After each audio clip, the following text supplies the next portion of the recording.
Islamic teaching पर उन्होंने क्यों स्टेटमेंट नहीं दिए? जैसे क्रिश्चियनिटी पर वो गए, बाकी सारे धर्मों पर गए, चाइना में भी उन्होंने एक व्यक्ति को पढ़ा समझा जीवन दर्शन दिया, हिंदुज्म में गए वो कृष्ण जी पर, इस्लाम में क्यों नहीं गए? कोई आया नहीं था इस प्रकार के लोग, यदा कदा कोई मुसलमान उनके पास आया, यदा कदा। देखिए आज वाले कह देंगे कि वहां बोलने थोड़ा डर रहता है। नहीं डर, कोई उनके पास आया नहीं। तो जिसने सवाल उठाया, मान लीजिए मैंने कहा कि कृष्ण मेरी स्मृति में उन्होंने भाषण दिए, लंबी प्रवचन माला चली 3 हफ्ते तक, तो जितने लोग इकट्ठे थे वो हिंदू थे, तो जो सामने बैठे वो जो सवाल पूछेंगे उसके उत्तर तो देंगे, है ना। वो हिंदू क्यों सवाल पूछेंगे कुरान के बारे में? ओशो जी तो है नहीं, हम और आप उनकी विचारधारा से समझने की कोशिश कर रहे हैं। तो जब ये लाइन जो मैं कह रहा हूं कि अगर तुम्हारा ईश्वर डर पैदा करता है, इस्लामिक टीचिंग में आपको 5 बार नमाज पढ़नी होगी, आप ऐसा करेंगे, ये लिखा है, आपको इसका पालन करना पड़ेगा।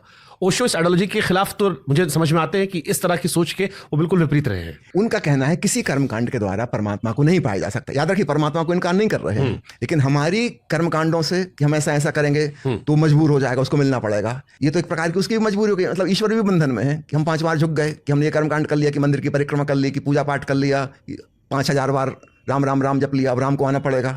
मतलब राम भी बंधन में है, वो भी एक नियम से बंधे हुए हैं। नहीं, परमात्मा का अर्थ है परम स्वतंत्रता, द अल्टीमेट फ्रीडम। तो उसको पाने के लिए कोई भी चीज काम की नहीं होगी। यहाँ ओशो की दृष्टि बहुत अलग है, सभी धर्मों के क्रियाकांडों के खिलाफ है, सिर्फ इस्लाम के नहीं, सब धर्मों के क्रियाकांडों के खिलाफ है।